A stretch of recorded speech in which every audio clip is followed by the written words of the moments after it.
በስመ አብ ወወልድ ወመንፈስ ቅዱስ አሐዱ አምላክ አሜን። ደሞ እንደ ደመና ከበውና አባቶች በስምህ ቀድሰህ አንተ ያከበርካቸው ምስክሮችህም ድንቆች ናቸው። ነፍሴ ፈለገቻቸው። በስመ አብ ወወልድ ወመንፈስ ቅዱስ አሐዱ አምላክ አሜን።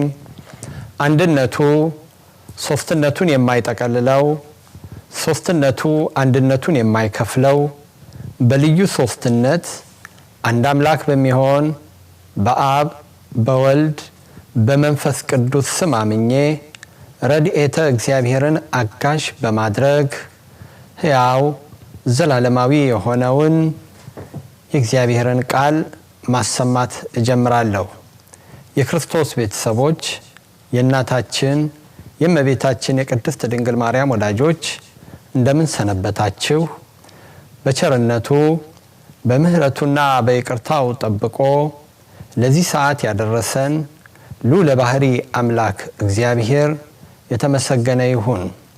እንደ እግዚአብሔር ፈቃድ ከዛሬ ጀምረን የምንማማርበት የትምህርታችን ርዕስ ነገረ ቅዱሳን የሚል ይሆናል። ነገረ ቅዱሳን ስለ ቅዱሳን መላእክትና ስለ ቅዱሳን ሰዎች የምንማማርበት የምንነጋገርበት የትምህርት ክፍል ነው።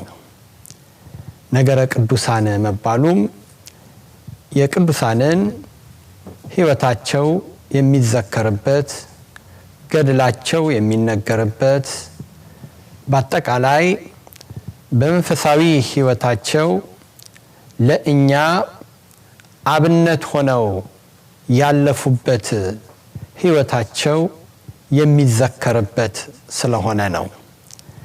ነገረ ቅዱሳንን መማር ያስፈለገበት ምክንያት አለ። ቅድስት ቤተ ክርስቲያን የቅዱሳንን ሕይወታቸውን፣ ተጋድሏቸውን፣ ገድላቸውን ያንን ጽፋ ደጉሳ ለትውልዱ እንዲተላለፍ ያደረገችበት ምክንያት አለ። ምክንያቱም የነዚህ ቅዱሳን ሕይወታቸው ለእኛ ዛሬ ላለነው አብነት፣ አስተማሪ፣ መካሪ እንዲሁም ደግሞ በእምነታችን እንድንጸና ኃይል፣ ብርታት፣ ጥንካሬን እንዲሰጠን ነው። ስለዚህ ነገረ ቅዱሳንን መማር ለምን አስፈለገ ለሚል ሰው መልሳችን ይሄ ነው። እንግዲህ ስለ ነገረ ቅዱሳን ለመማማር ለመነጋገር አስቀድሞ ከቃሉ ትርጉም ምንነት መነሳት ስለሚያስፈልግ ያው ነገር ቅድም እንደገለጽነው የሚነገር የሚተረክ የሚዘከር ማለት ነው። ቅዱሳን የሚለው ቅዱስ ከሚለው ቃል ነው ያው የሚወጣው። ቅዱስ ማለት ምን ማለት ነው የሚለውን አስቀድመን ቃሉን በመተርጎም እንነሳለን። ቅዱስ አለቃ ኪዳነ ወልድ ክፍሌ በመዝገበ ቃላታቸው እንደገለጹት በቁሙ የተቀደሰ፣ ክቡር፣ ምስጉን፣ ልዩ፣ ምርጥ፣ ንጹህ፣ ጽሩይ ብለው ፈተውታል። እንግዲህ ቅዱስ የሚለው ቃል ትርጉም የተቀደሰ፣ ክቡር፣ ምስጉን፣ ልዩ፣ ምርጥ፣ ንጹህ፣ ጽሩይ ማለት ነው። ስለዚህ ቅዱስ በምንልበት ጊዜ እነዚህ ፍቺዎች እነዚህ ትርጉሞች ወደ ህሊናችን ሊመጡ ይገባል። በዋናነት ይህ ቅጽል ቅዱስ እንግዲህ ቅጽል ነው። ይህ ቅጽል ስም የልዑል እግዚአብሔር ማንነት የሚገለጽበት ነው። ዳሩ ግን እነሆ ራሳቸውን ለእግዚአብሔር የለዩ መላእክትና ቅዱሳን ሰዎች ይጠሩበታል። አንድን አካል ለመግለጽ ቅዱስ እንላለን። ከአንድ በላይ የሆኑ ሲሆኑ ደግሞ ቅዱሳን እንላለን። መላእክትን በብዛታቸው ስንጠራ ቅዱሳን መላእክት እንላለን። በላይ በሰማይ ያሉት የእግዚአብሔር አገልጋዮችን ቅዱሳን መላእክት ብለን እንጠራለን። አንዱን የእግዚአብሔርን መልአክ ስንጠራ ደግሞ ቅዱስ ሚካኤል ወይም ቅዱስ ገብርኤል፣ ቅዱስ ኡራኤል እያልን እንጠራለን። ለቅዱሳን ሰዎችም እንደዚያው ነው። ቅዱሳን ስንል በብዛት ያሉትን የእግዚአብሔርን ቅዱሳንን ነው። ቅዱስ ብለን ቅዱስ ጳውሎስ፣ ቅዱስ ጴጥሮስ፣ ቅዱስ ጊዮርጊስ ስንል ደግሞ የእግዚአብሔር ቅዱስ የሆነውን አንዱን ያንን መጥራታችን ነው።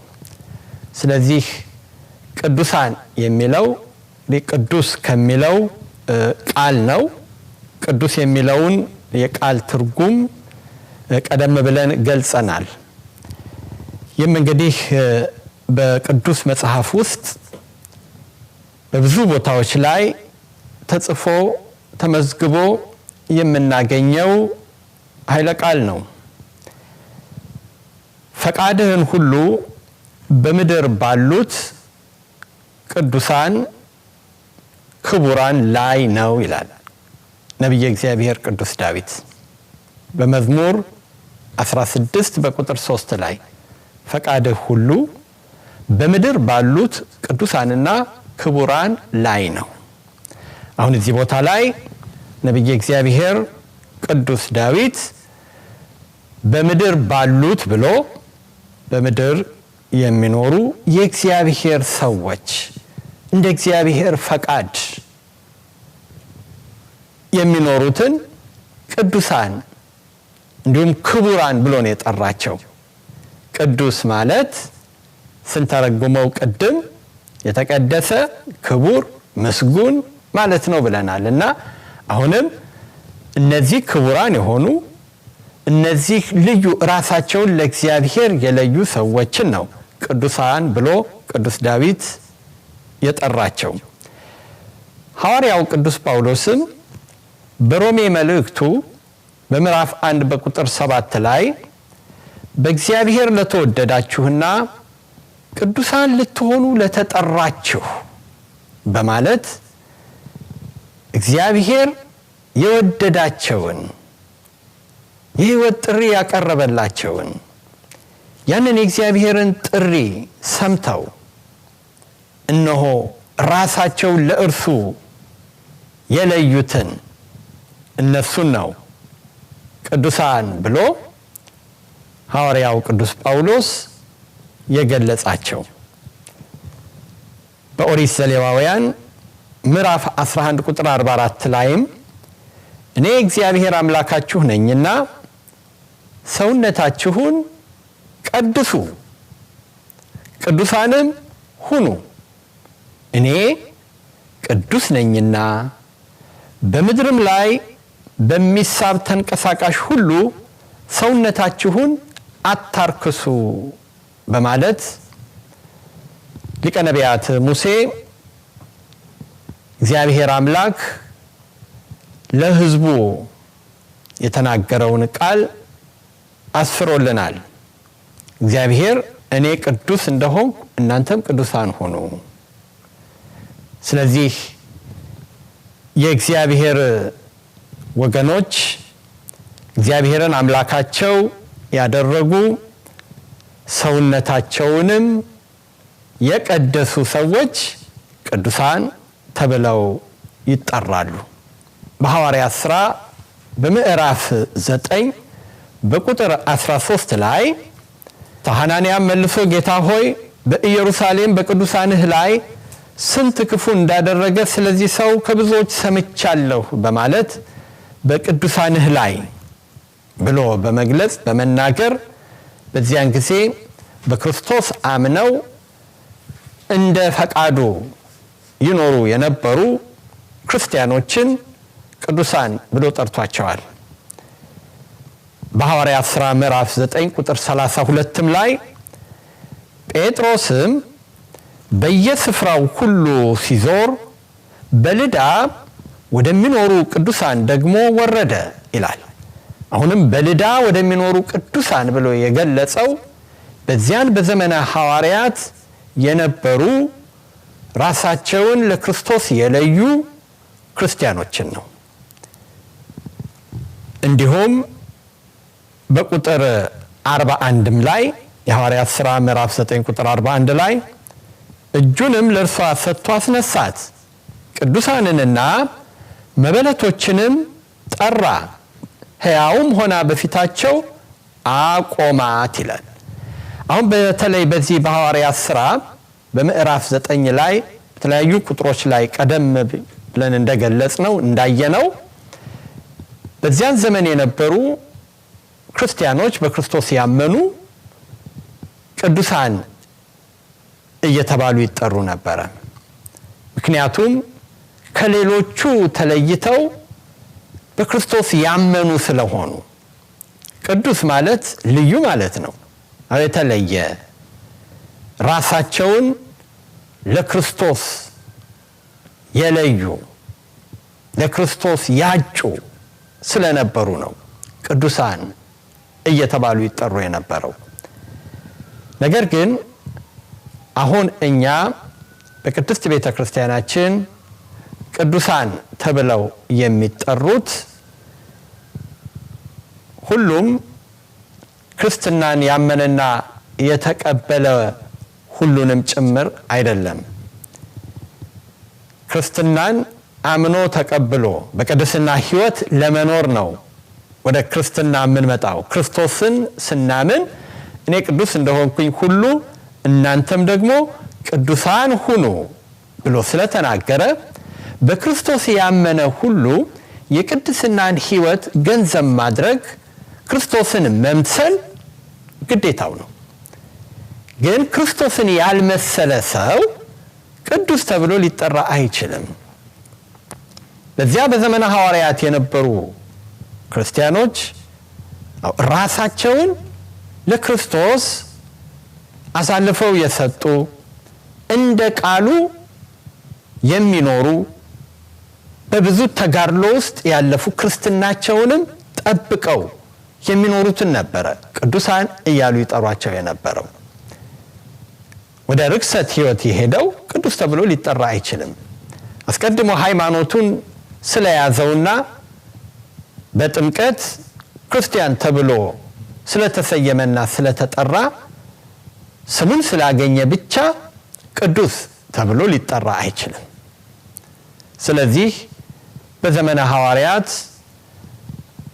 ክርስቶስን አምነው እምነታቸውን ጠብቀው በቅድስና ሕይወት ይኖሩ የነበሩ ክርስቲያኖች ቅዱሳን እየተባሉ ይጠሩ ነበረ።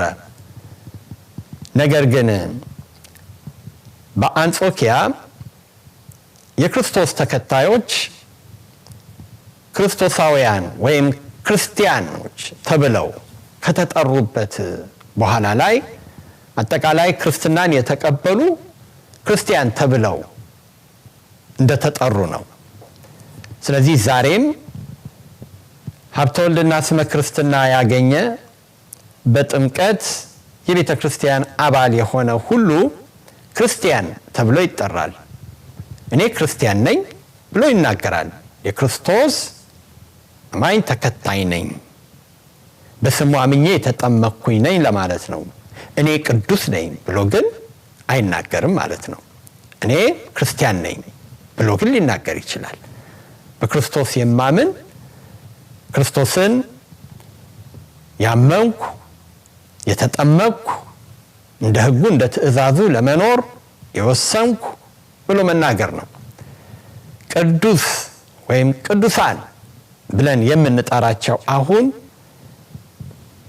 እንደ ቃሉ ኖረው ያለፉትን በእግዚአብሔር ዘንድ የቅድስና ሕይወት መኖራቸውና ማሳለፋቸው የተመሰከረላቸውን ለእኛም አብነት የሚሆኑትን ወይም የሆኑትን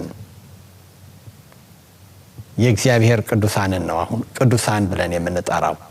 ስለዚህ ትንሽ ግራ መጋባትና እንታታት እንዳይኖር ነው ይህንን አጽንዖት በመስጠት መናገር ያስፈልገው። ሌላው የምንመለከተው ስለ ቅድስና ስንነጋገር ቅድስና በሁለት ይከፈላል። የባህሪ ቅድስና አለ፣ የጸጋ ደግሞ ቅድስና አለ። የባህሪ ቅድስና ስንል ቅዱስ እግዚአብሔር ብለን እንጠራለን። እግዚአብሔር ነው ቅዱስ ተብሎ የሚጠራው። እሱም ራሱን እኔ ቅዱስ ነኝ ብሎ ነው የተናገረው።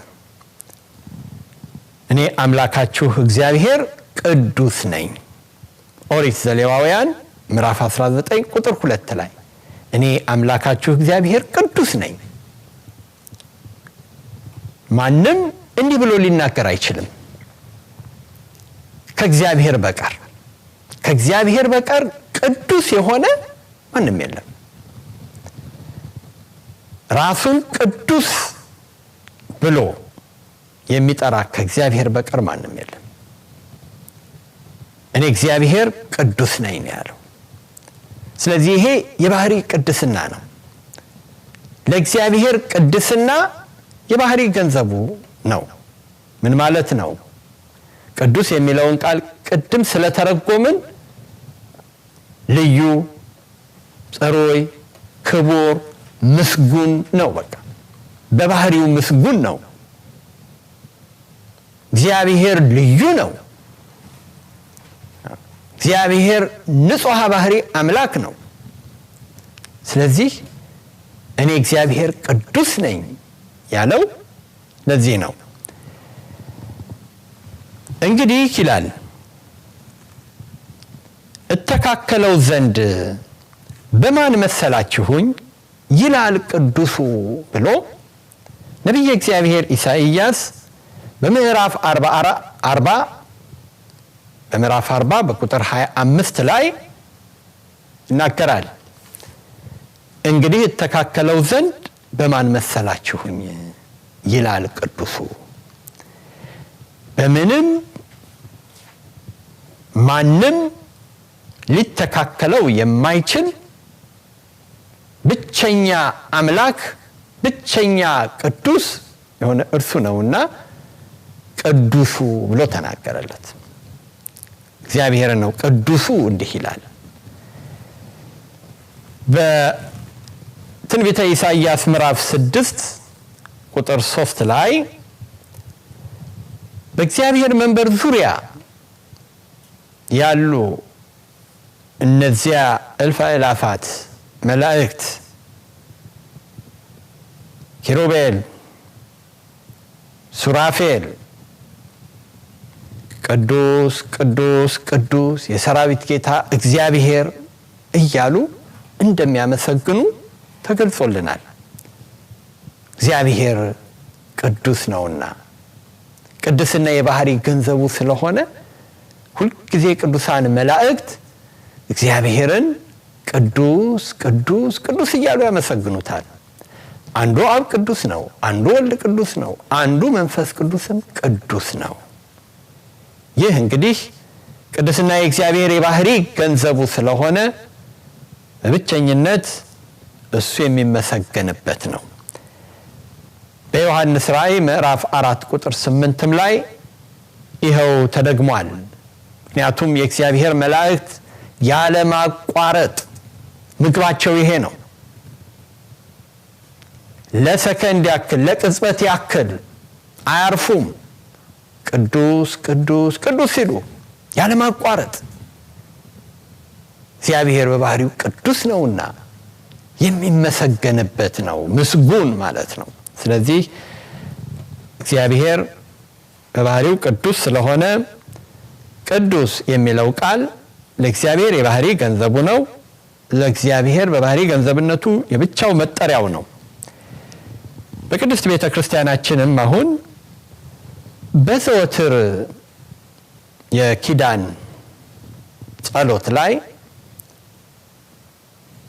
የነግሁም የሰርኩም ኪዳን በሚደርስበት ጊዜ ያው ቅዱስ እግዚአብሔር ቅዱስ ኃያል ቅዱስ ሕያው እያልን ነው የምናመሰግነው።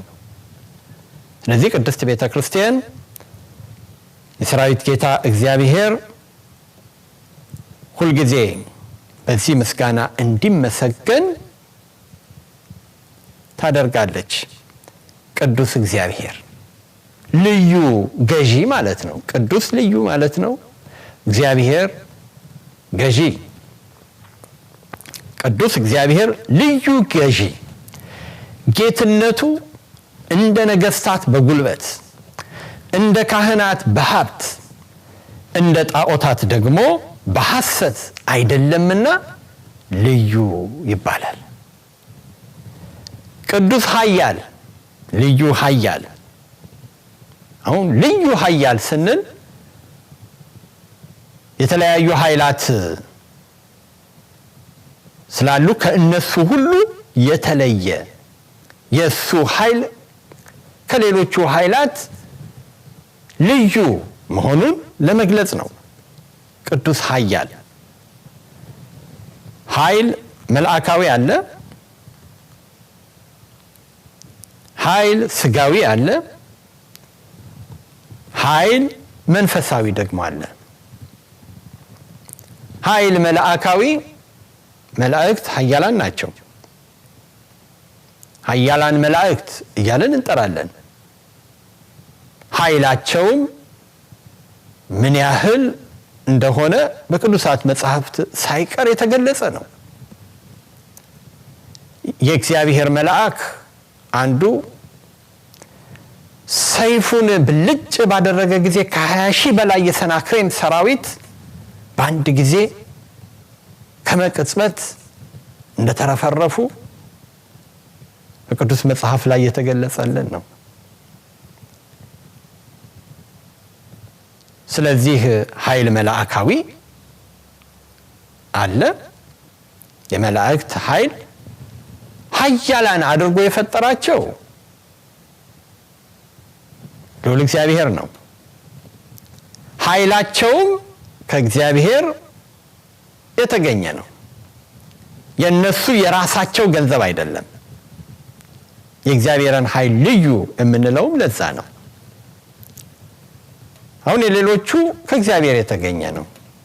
ሁሉም የእግዚአብሔር ፍጥረት ስለሆነ በእነሱ ያለውን ሁሉ ነገር እግዚአብሔር ነው የፈጠረው። ኃይል ስጋዊ ስንልም እንደነ ሶምሶም ያሉት ሶምሶም በአንድ ያህያ መንጋጋ ስንቱን ሺህ የጨረሰው ሶምሶም የአንድ ትልቅ ህንፃን ምሰሶ ብቻውን ብድግ አድርጎ እንዳለ ያንን ህንፃውን እስከ ማፍረስ የሚደርስ ኃይል የነበረው ነው።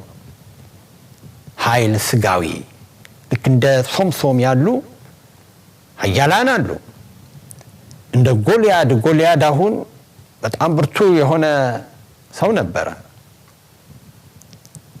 ስለዚህ ኃይል ስጋዊ አለ። ኃይል መንፈሳዊ በመንፈስ ኃያል እንዲሆኑ ኃይል እንዲኖራቸው የተሰጣቸው እንደ አብርሃም ያሉት። ስለዚህ የእግዚአብሔር ኃይል ግን ልዩ ነው። ቅዱስ ኃያል ስንል ልዩ ኃይል ያለ ከሌሎቹ የማይነጻጸር የፈጣሪ ኃይል ከፍጡር ኃይል ጋር ሊነጻጸር ስለማይችል ያንን ማለታችን ነው። ቅዱስ ሕያው ይሄ እንግዲህ ዘወትር እግዚአብሔርን ስናመሰግንበት የምንውልበት ነውና ቅዱስ ሕያው ልዩ ሕያው ልዩ ሕያው ስንል እንግዲህ ሕይወት እንስሳዊ አለ ከሕይወት እንስሳዊ የተለየ ማለት ነው የእንስሳት ሕይወት ሰብአዊ አለ የሰው ሕይወት መልአካዊ ደግሞ አለ የመላእክት ሕይወት ባነጋገር ሕይወት ሲባል ያው አንድ ነው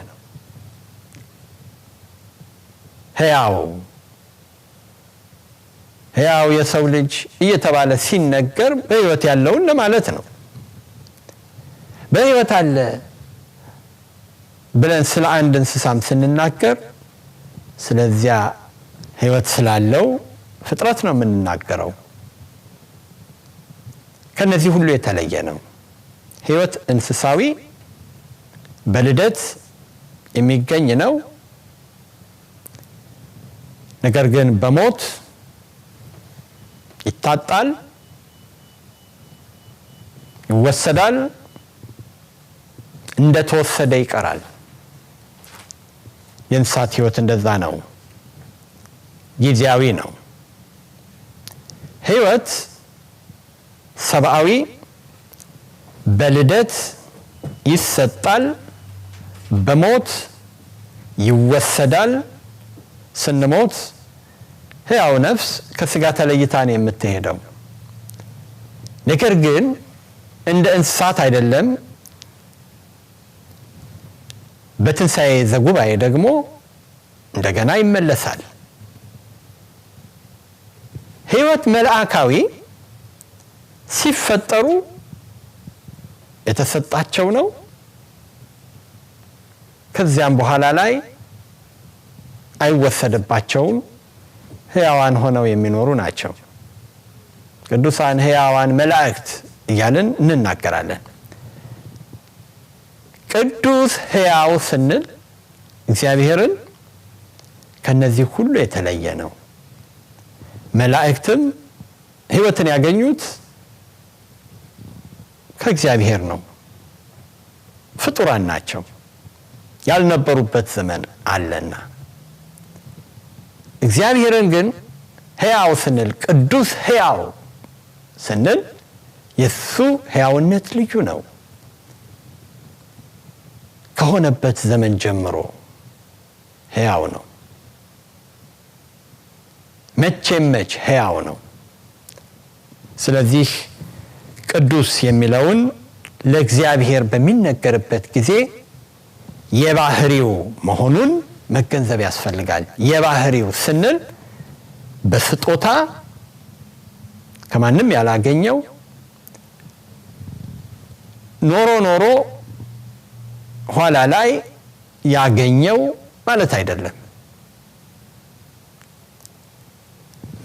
ኖረን ኋላ ላይ የምናገኘው ክብር ይኖራል ኖረን ኋላ ላይ የምናገኘው ቅድስና ይኖራል ይሄ አሁን የጸጋ ቅድስና ስንነጋገር ምናየው ነው እግዚአብሔር ግን ከጊዜ በኋላ ቅድስናን ያገኛ አይደለም ከሆነበት ዘመን ጀምሮ እርሱ ቅዱስ ነው የጸጋ ቅድስና ሚለውን ደግሞ እንመልከት የጸጋ ቅድስና ሰማያውያን ለሆኑ ለብርሃናውያን መላእክት በስጦታ ከእግዚአብሔር የተሰጠ የነሱም የጸጋ ነው ምክንያቱም በተፈጥሮ ሁሉም መላእክት እግዚአብሔር ሲፈጥራቸው ያው ርኩስ አድርጎ አልፈጠራቸው ሰይጣንም ቢሆን ራሱን ነው ወደ ሰይጣንነት የለወጠው እንጂ ሲፈጠር ከክፋት ጋራ አልተፈጠረም። ክፋትን ከባህሪው ያነቃት እሱ ነው። ሐሰትን ከባህሪው ያነቃት እሱ ነው። ስለዚህ እርሱ ከነሰራዊቱ በእግዚአብሔር ላይ አምጾ በተለየ ጊዜ ራሳቸውን ለፈጣሪ ለእውነተኛው አምላክ የለዩ የፈጠረንን አምላክ እስክናውቅ ድረስ ጸንተን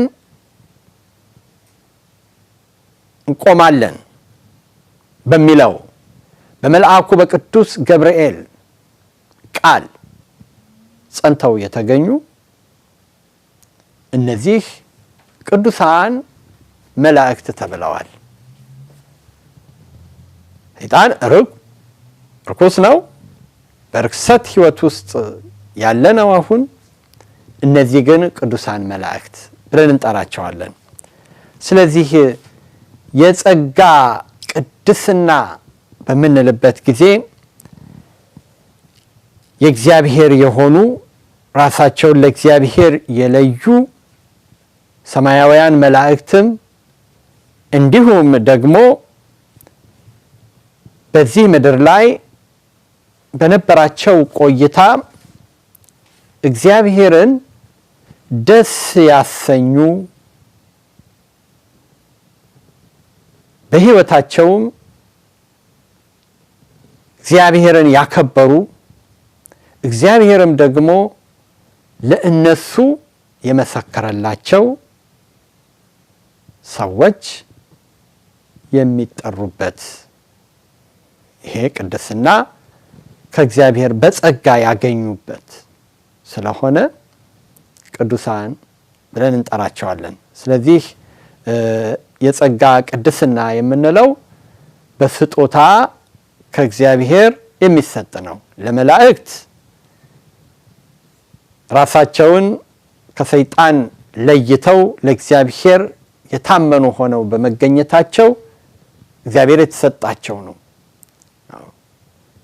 ራሳቸውን የለዩ ጽሩይ፣ ክቡር፣ ምስጉን ተብለዋል።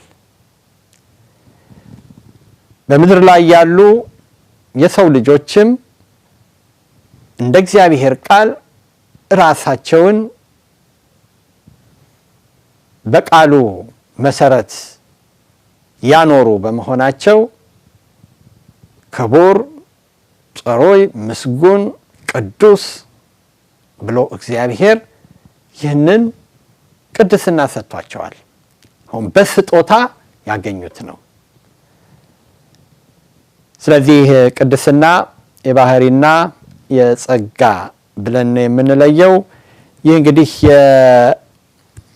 የጸጋ ቅድስና ወይም ቅዱሳን ብለን የምንጠራቸው ቅዱሳን መላእክትንና ቅዱሳን ሰዎችን መሆኑን ቅዱስ መጽሐፍ እንዴት አድርጎ እንደሚገልጸው በቅዱስ መጽሐፍ ላይ የተገለጸ መሆኑን አንድ በአንድ እንመለከታለን።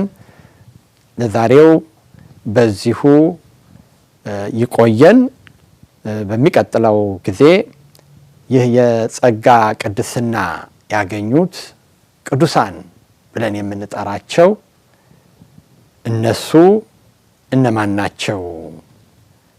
መጽሐፍ ቅዱሳዊ ነው ወይ የሚለውን እንመለከታለን። የሳምንት ሰው ይበለን። ይቆየን።